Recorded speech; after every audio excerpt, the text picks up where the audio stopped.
K. A always B. K knolling. Always B knolling.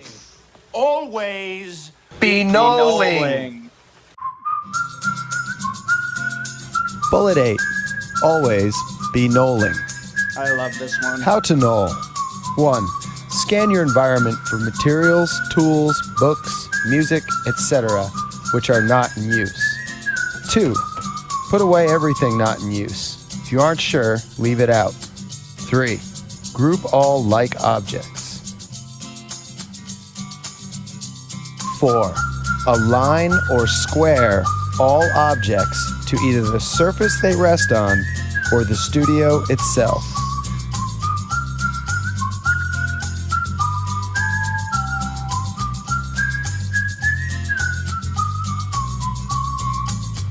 A perfectly knolled table. Isn't that beautiful? Okay, I am John Beckman, Professor John Beckman, Dr. John Beckman, the father said the transgenic mother of sin, your hostess, the mostest, not dead yet. Not dead yet. Okay, let's introduce the Knolled Bones project. Now that we know what knolling is. All right, let's look at this one. I think this is perhaps a cow, something like a cow. And this one is. This is a good one. You get the gist. Here's a good knolled skeleton. Excellent project from a student last year. But there will be some modifications this year that I'm adding in.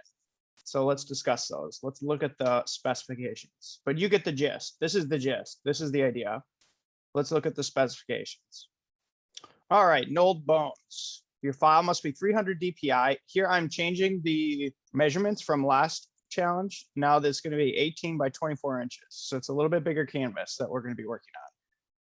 You need to save it as a .psd. Keep your key layers unmerged, but you can merge some layers for organization. Okay, use the same naming system as the last one. First name, last name, knolledbones.psd. And when you're finished, upload it into the challenge 2 folder on box. So the gist is you must find an organism, so like a reference skeleton or a reference machine, something that has not been knolled yet. So for example, something like this would be a really good reference photo. If you're going to knoll the bones of a T-Rex, you would get a reference photo like this. You would deconstruct it, draw each element individually, and then you need to arrange it on the piece in a knolled fashion. Like this. So things that you want to consider, you need to, when you do your knolling, you need to consider the composition as a whole. What's going to make it look the best? You want a good composition as a whole. You don't want just things that look ugly in their placement. So consider placement and consider composition. All space must be aesthetically utilized. So it must be a no bleed print. Here's what I'm adding in this year. Let me show you mine. So last year I did a knolled rat. And actually, if you look at this, there is a white edge. So let me show you what a bleed is. So this is a bleed print where there's no white space. It goes all the way past so that when you print it off, there's no white space. This is what I want. I want a no bleed print with some white space. So you need to leave a little white frame on the outside.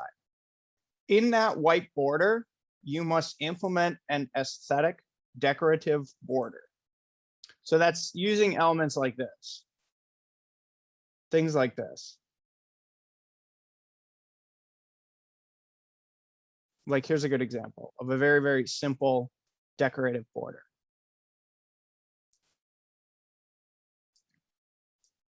Now last year, I did an extremely simple decorative border, just a line with these little squares. That's a little bit too minimal. It needs to be a little bit more advanced beyond that this year. You must only use black, white, and now I'm permitting you can add sepia tones. 49 shades of gray are permitted, but not 50. You can choose the style of your bones. And number 9, your bones must cast a shadow on the surface. So look here, you can see a very subtle shadow. I did not do this super well, but see how it looks like the bones are sitting on top of a piece of paper underneath, like you're sitting on top. They need to cast a shadow on the flat surface that they're sitting on. That's a requirement. Okay, what to practice? proportion, selective resizing, the selection and move tools, composition, the whole composition as a whole, line consistency, again, crosshatch, gray wash, shadows, shading, stippling, etc. Those are all the things to consider and practice in this assignment. Okay, this one is super fun. It's super challenging. I had a lot of fun doing it last year. I'm excited to try it again this year. It's going to be awesome. Good luck. All right, let me quick show you what not to do on this assignment. Imagine you were doing some bones. You did like the femur. You did, let me connect this. Did like the rib. And you did like a tarsal, whatever.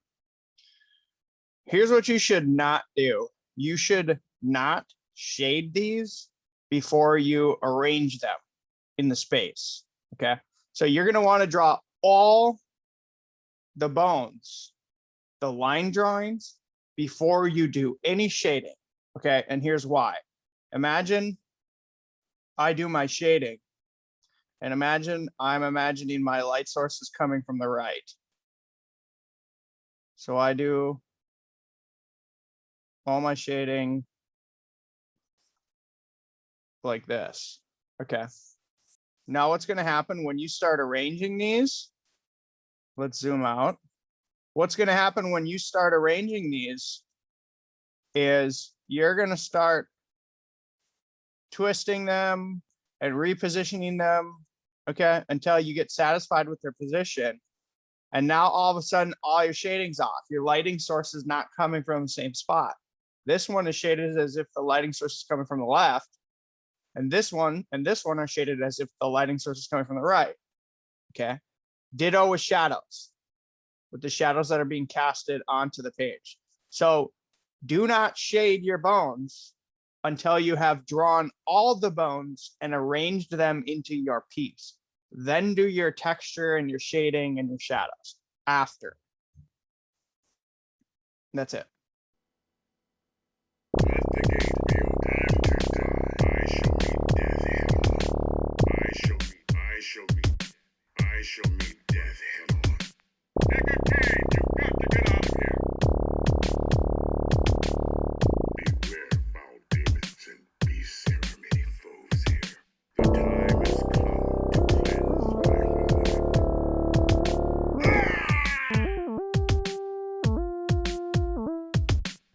This monastery reeks with evil and corruption. Oh, I hate staining my hands with the blood of foul sorcerers. Eternal suffering would be too great for you, Diablo.